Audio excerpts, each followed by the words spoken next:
Hello everybody and welcome back to Breeding Positivity's Daily Tip Explainer video. Today's tip, procrastination is opportunity's assassin, once said by Victor Kiam. As business owners, in a time of change, we cannot wait for tomorrow. Now is the time for us to do what we need to do to stay relevant, survive and thrive.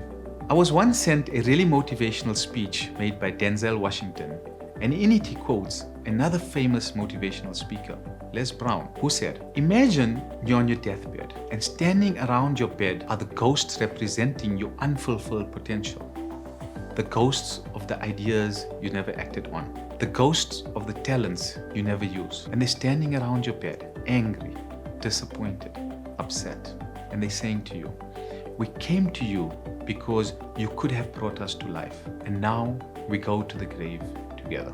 How many of us as business owners feel that way about the ideas that we had, that we could have used or implemented in our business? How often do we procrastinate over an idea until it's too late?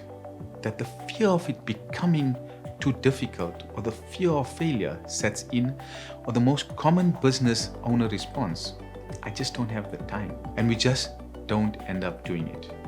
And then we find that someone else has come up with the same idea and is succeeding. There are many other reasons that many of us procrastinate, but the end result is always the same.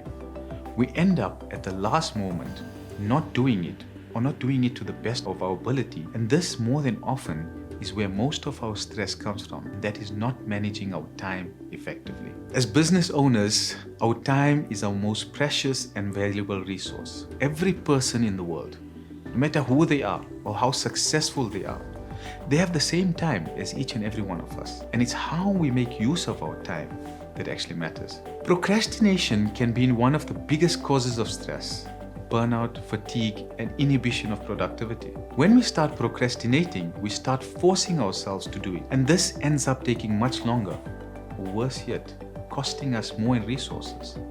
And as we know, resources are the lifeline of any business or organization. As a business consultant, I have seen businesses that procrastinate on the development and delivery of a product or service, which most often leads to an inferior product or service being delivered to the customer. And when the customer does not receive the value they expected, they find the next person or the next business who can deliver value to them. There are three key elements to ending procrastination and to always keeping us on the top of our game to provide the best value to our customer.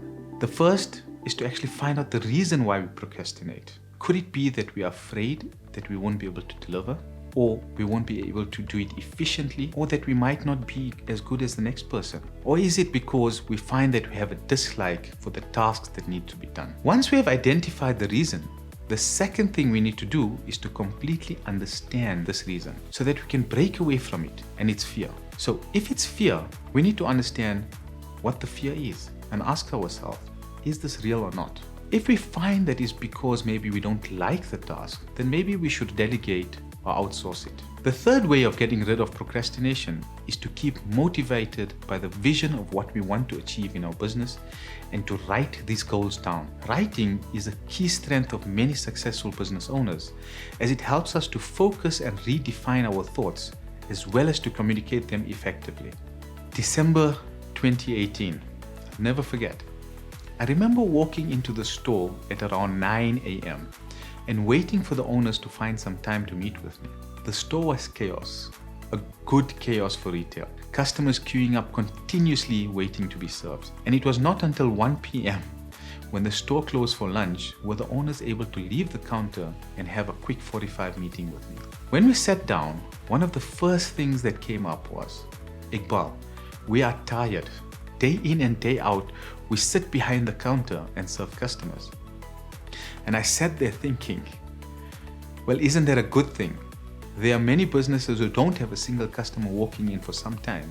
And here are these two guys complaining of being tired of serving customers non-stop. For them, for Yusuf and Ismail, it all began 15 years prior. They had both been working within the automotive industry until Ismail found an opportunity for them to get a store of their own. Over the years, the brothers worked hard at developing their business, and what a success it had become. However, they found themselves being burnt out as they continuously found themselves behind the counter, working in the business and not on it. Money was not a problem. Cash flows were good. And the way the customers kept pouring in, they were by far the busiest and the biggest in the area. They both had the vision of opening other stores in other areas and using the cash they accumulated to build a brand with a few chain stores. But they kept on putting it off with the age-old adage, we don't have the time. Working with the brothers, we kept on digging deeper as to what the real issue was for them not moving forward. And what we found was interesting. What kept them procrastinating their vision was that they both had the fear that the store could not run without them and they had to be behind the sales counter. So after many frustrating months of changing their mindset and working with them to put in good processes in the store and finding the right managers, the brothers were finally ready to take the leap and move on to bigger things. Today, they've opened up 4 other stores, built a successful online e-commerce platform, and have also built a decent portfolio of other investments. Who knows how much the brothers could have done had they started earlier. Procrastination is the thief of time, said Edward Young. Don't procrastinate over what we can do now. Now is the time to do what needs to be done in order for us to stay relevant, survive, and thrive.